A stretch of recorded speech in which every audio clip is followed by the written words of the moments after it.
আসসালামু আলাইকুম রহমতুল্লাহি ওবারাকাতু।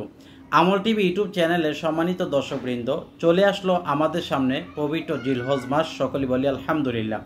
আজকের ভিডিওতে আলোচনা করব পবিত্র জিলহজ মাসের কয়টি রোজা রাখবেন, কয় তারিখ থেকে রোজা রাখবেন এবং কয় তারিখে রোজা শেষ করবেন। পবিত্র জিলহজ মাসে মোট কয়টি রোজা রাখতে হয়, সে রোজার নিয়ত কী এবং সেহরি ইফতারির টাইম কখন, আমি A to Z পবিত্র জিলহজ মাসের রোজা সম্পর্কে আজকের এই ভিডিওতে আলোচনা করার চেষ্টা করব ইনশাআল্লাহ।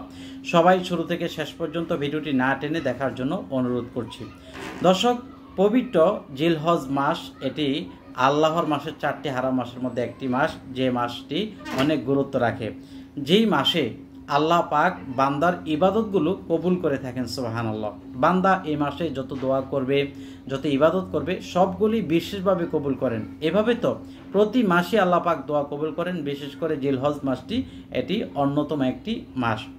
দর্শক, এই জিলহজ মাসের মধ্যে সবচেয়ে বড় আমল হলো রোজা এবং কোরবানি। কোরবানির দিন সবচেয়ে বড় আমল হলো কোরবানি, এবং পাশাপাশি 10টি আমল রয়েছে। তার মধ্য থেকে আমি আপনাদেরকে শুধুমাত্র আজকে রোজা সম্পর্কে আলোচনা করব, যেহেতু সবগুলো আমলের মধ্যে সবচেয়ে 1 নম্বরে আছে বা গুরুত্বপূর্ণ আছে আমলটি হলো রোজা।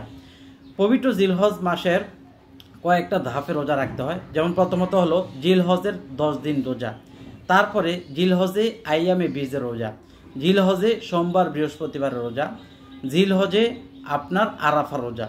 এই ধাপগুলোতে বিভিন্ন প্রকারের রোজা রয়েছে। আমি আপনাদেরকে বিশেষ করে জিলহজের প্রথম 10 রোজার আলোচনা করব, এরপরে অন্যান্য রোজার কথাগুলো ইনশাল্লাহ আমি আপনাদেরকে বলে দেব। তো শুরুতে আসুন, জিলহজের প্রথম 10 দিনের যে রোজা, এই রোজা রাখার ফজিলত কি। নবীজি সাল্লাল্লাহু আলাইহি ওয়াসাল্লাম বলেছেন, জিলহজের এই 10 দিনের তুলনায় অন্য এমন কোনো দিন নাই যে দিনে রোজা রাখার বিশেষ গুরুত্ব রয়েছে, বা ওই দিনগুলো এই 10 দিনের তুলনায় অনেক দামি। তার মানে নবীজি সাল্লাল্লাহু আলাইহি ওয়াসাল্লাম বলছেন, সারা বছরের মধ্যে যতগুলো দিন আছে সবচেয়ে গুরুত্বপূর্ণ দিন হলো জিলহজের প্রথম 10 দিন। আমলের দিক থেকে এর চাইতে দামি, এর চাইতে মূল্যবান আর কোনো দিন নেই। সেই হিসেবে নবীজি সাল্লাল্লাহু আলাইহি ওয়াসাল্লাম জিলহজের প্রথম 10 দিন রোজা রেখেছেন। আর এই 10 দিনের মধ্যেই আপনার 9 জিলহজ যেই দিনটি, সেটি হলো পবিত্র আরাফার দিন। আর এই আরাফার দিনেই রোজাটি সে 10 দিনের ভিতরে একটি পড়ে। আর এই আরাফার দিনের রোজা সম্পর্কে নবীজি সাল্লাল্লাহু আলাইহি ওয়াসাল্লাম বলছেন, আমি আশা করি যে ব্যক্তি আরাফার দিনে রোজা রাখবে, তার পূর্বের 1 বছর এবং সামনের 1 বছরের গুনাহ আল্লাহ তাআলা মাফ করে দিবেন। সুবহানাল্লাহ। সুতরাং আমরা যদি জিলহজের প্রথম 10 দিন রোজা রাখি, তাহলে আমাদের আর কোনো প্রশ্ন থাকে না, আরাফা রোজাটিও হয়ে যায় এবং 10 দিনের রোজাটিও হয়ে যায়। দর্শক, পবিত্র জিলহজের 1 তারিখ কবে, আমরা আগে সেটা দেখব। 1 তারিখ হলো 29শে মে, বৃহস্পতিবার দিবাগত দিন। তো 29শে মে বৃহস্পতিবার দিবাগত দিন যদি জিলহজের 1 তারিখ হয়, তাহলে 28শে মে বুধবার দিবাগত রাতে আমাদের সেহরি খেতে হবে। তাহলে আজকে হলো আপনার রবিবার, সোম মঙ্গল বুধ, বুধবার আপনারা এইভাবে ধরেন, তারিখটি ধরে রাখেন 2025 ইংরেজি মে মাসের 28 তারিখ বুধবার দিবাগত রাতে সেহরি খাবেন। আর 2025 মে মাসের 29 তারিখ বৃহস্পতিবার দিবাগত দিন আপনারা রোজাটি রাখবেন। আমি ভেঙ্গে বলে দিলাম যাতে আপনারা রোজাটি রাখার ক্ষেত্রে তারিখে কোনো সমস্যা না হয়। তাহলে 2025-এর মে মাসের 29 তারিখ রোজা, মানে আপনার জিলহজের প্রথম রোজা, আর সেহরি খাবেন বুধবার 28 তারিখ। তো এভাবে আপনি লাগাতার 10 জিলহজ তো আপনার পবিত্র কোরবানির দিনই, সেদিন রোজা রাখবেন না, রোজা রাখা হারাম। তার মানে আর বাকি যে 9 দিন, এই 9টা রোজা আপনারা রাখবেন লাগাতারভাবে। 1 তারিখ থেকে শুরু করে লাগাতারভাবে আপনারা রোজা রাখবেন। কেউ যদি সৌদির সাথে মিলে রোজা রাখতে চান, তাহলে একদিন আগে থেকে শুরু করবেন, সমস্যা নেই। একদিন আগের থেকে বলতে, তাহলে আপনি মঙ্গলবারে সেহরি খাবেন, বুধবার থেকে রোজাটি শুরু করবেন। তাহলে আপনার কি হবে, প্রশ্ন ছাড়াই একেবারে লাগাতার আমাদের সবগুলো রোজা সম্পূর্ণ ক্লিয়ার হয়ে যাবে।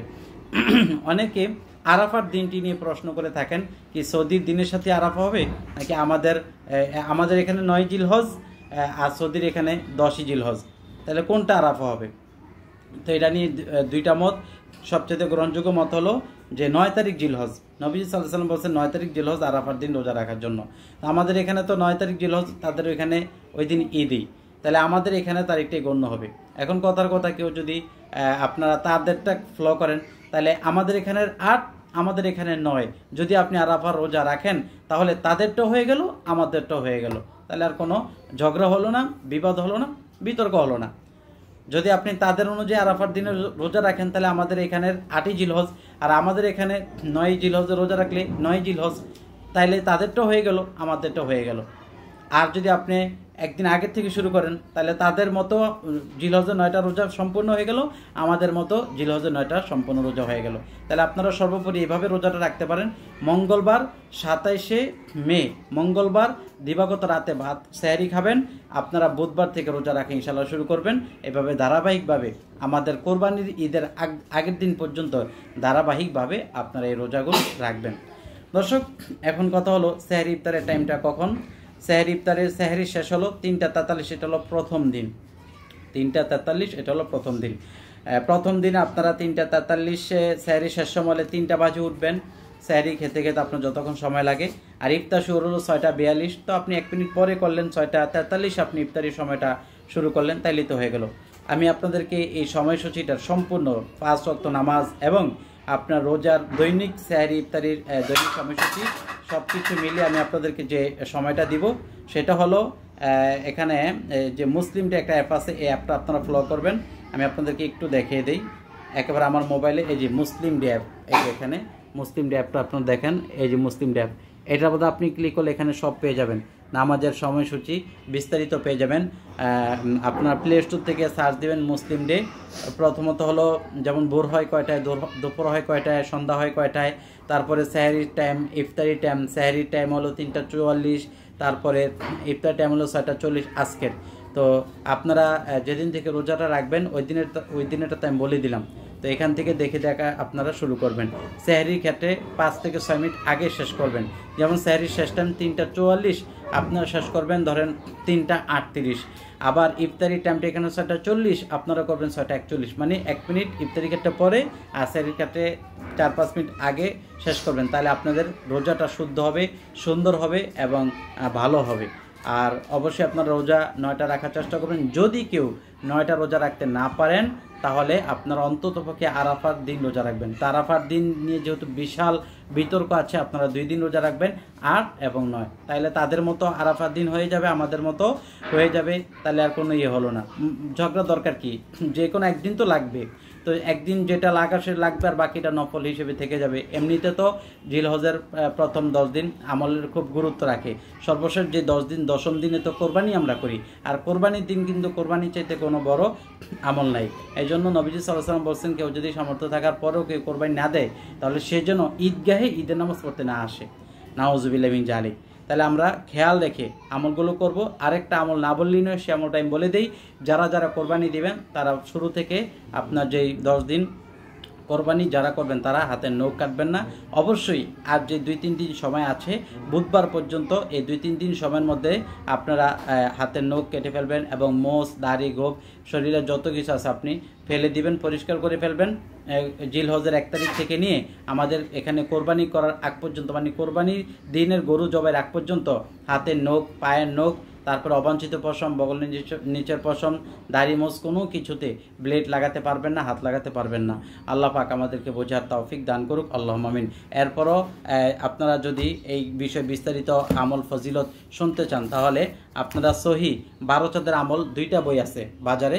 12 চাঁদের আমল একটা আছে মোসাম্মদ আমেনা খাতুন নাম, ওই বইটা বিভ্রান্তকর, ওই বইটা সম্পূর্ণ জাল হাদিসে ভরা বা বানোয়ার কথা। আরেকটা আছে আল্লামা আশরাফ আলী থানভী রহমাতুল্লাহ কর্তৃক বইটি লিখিত। যদি কেউ এই বইটা নিতে চান, এই বইটাতে 12 মাসের যত রোজা আছে, রোজার সমস্ত ফজিলত এবং নিয়মকানুন এখানে দেওয়া আছে। তো আপনারা এটা দেখে নিতে পারেন বা এই বইটা আমার কাছ থেকে সংগ্রহ করতে পারেন। আমার নাম্বারটা আমি বলে দিই, 01878415560। এই নাম্বারে আপনারা ইনশাল্লাহ যদি অর্ডার করেন, তাহলে আমি কুরিয়ার করে দিয়ে দিতে পারবো। আরেকটি কথা ছুটে গেছে, সেটি হলো আপনারা যারা নিয়ত করবেন, নিয়তটি কীভাবে করবেন।